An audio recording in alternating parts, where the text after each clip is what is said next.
오늘은 준비한 얘기 드리기 전에 졸치 얘기 짧게 정리하고 가겠습니다. 저희 월간월급 채널의 박윤희의 특파원이 뉴욕 뉴스 라이브를 통해서 상세하게 전달드리고 있으니까요. 꼭 그거 확인해 주시고요. 짧게 정리드리면 7월 채용 공고가 882만 건이 찍혀서 21년 3월 이후 최저치를 기록했습니다. 월저널 집계 전문가 이상치 950만 건을 크게 밑돌았습니다. 7월 채용은 577만 건으로 전월 594만 건보다 감소했고 퇴직은 548만이 찍혀서 전월 569만 건보다 줄었습니다. 노동시장 자신감을 보여주는 자발적 퇴직자 숫자, 나 여기 말고 갈 데가 많다 이런 걸 보여주는 이 수치 역시 354만 건으로 전월 대비 25만 3천 건 감소, 2년 반 만에 최저 수준을 기록했습니다. 전반적으로 노동시장이 둔화되는 모습이 뚜렷한데요. 직전 영상에서 왜 현 시점에서 고용시장이 중요한지 필립스 곡선과 파월 연설을 연결해서 설명을 드렸습니다. 꼭 참고해 주시면 좋겠습니다. 역시 고용시장 둔화가 나오자 페드와치 11월 금리 인상 가능성을 점치던 페드와치 변화가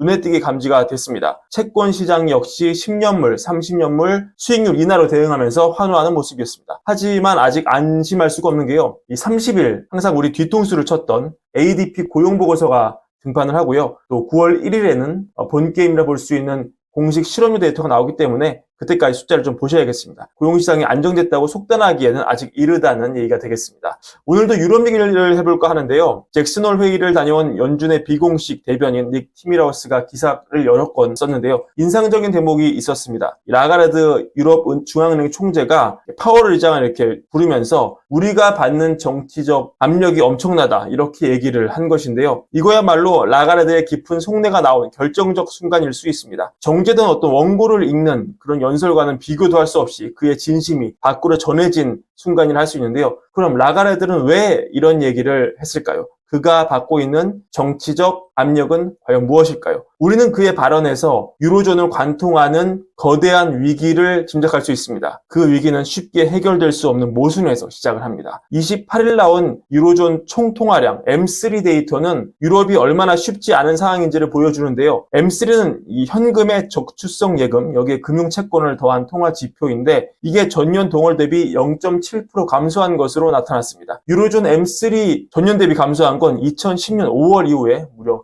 13년 2개월 만에 처음이었습니다. 7월 유로존 민간 부분 대출은 전년 동월 대비 1.6% 늘어났는데 이는 2016년 이후 가장 낮은 증가율이었습니다. 7월 유로존 종합 구매 관리자 지수 PMI죠. PMI는 47.0을 찍어서 코로나19가 극심했던 2020년 11월 이후 역시 최저치였습니다. 이 금융환경 실물 경기 모두 둔화세가 눈에 띄게 뚜렷해진 건데요. 하지만 물가는 어떻습니까? 낮아지고는 있지만 CPI 기준 5.3%로 미국에 비해 오히려 더 높습니다. 금융이랑 실물 생산을 보면은 이 CPI 내려도 시원찮은데 물가가 2% 가려면 아직 멀었습니다. 3% 초반 나오는 미국과는 또 상황이 다른 거죠. 그리고 이제 어느덧 9월이 가까워오고 찬바람이 슬슬 불 때가 됐는데요. 유럽의 아킬레스건이 천연가스입니다. 결정적으로 우크라이나 러시아 분쟁이 끝나지가 않았습니다. 작년에는 이로 인해서 천연가스 쇼티지가 날 걱정에 유럽 천연가스 가격이 정말 말도 안 되게 올랐다가 다행히도 겨울이 이상기온으로 따뜻해가지고 이 위기를 넘겼는데요. 근데 올해에도 따뜻하라는 보장이 없죠. 터질지 모르는 폭탄을 가슴에 안고 있는 거라고 볼 수 있습니다. 그래서 지금도 유럽 천연가스 가격이 굉장히 변동성이 큰 모습을 보이고 있고 이게 겨울의 물가를 엄청나게 자극할 우려가 남아 있습니다. 지금도 물가가 높은데 더 높아질 우려가 크다.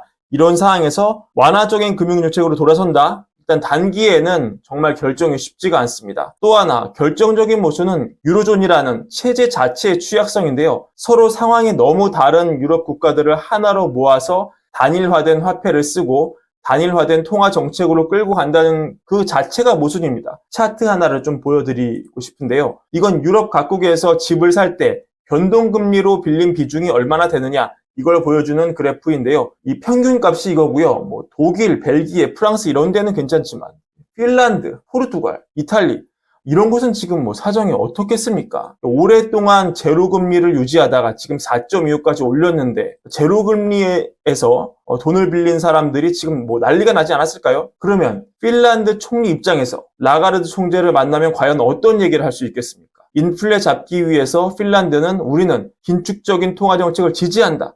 과연 이렇게 얘기를 할 수가 있을까요? 여러분이 그 입장이라면. 과거 2012년에는, 10년 전에는 이런 신조어들이 유행을 많이 했습니다. 그렉시트, 스펙시트, 퀴텔리, 그리고 픽시트 이런 용어가 나왔는데요. 스페인을 비롯한 일부 국가가 구제금융 지원을 받으니까 당시 재정이 건전했던 핀란드 같은 나라들이 반발해서 유로를 떠나겠다 이런 얘기를 한 것인데, 만약에 지금 시점에서 유럽 중앙은행이 물가를 잡기 위해 금리를 더 올리겠다 이렇게 나섰을 때 변동금리 취약한 핀란드 같은 나라의 민심이 과연 어떻게 흘러갈지, 또 픽시트 같은 얘기가 나오면서 유로존 전체가 공경에 빠지지 않을지, 라가르드 입장에서는 이런 것도 다 감안을 해서 결정을 하지 않을 수 없는 상황입니다. 변동금리 비중이 낮았던 독일이나 프랑스 역시 사정이 지금 좋다고 볼 수는 없는데요. 몇 가지 소식을 좀 더 추가해드리면, 독일이 침체에서 빠져나오기 위해 29일 70억 유로, 약 75억 6억 달러 정도인데요. 기업 세금 경감 패키지를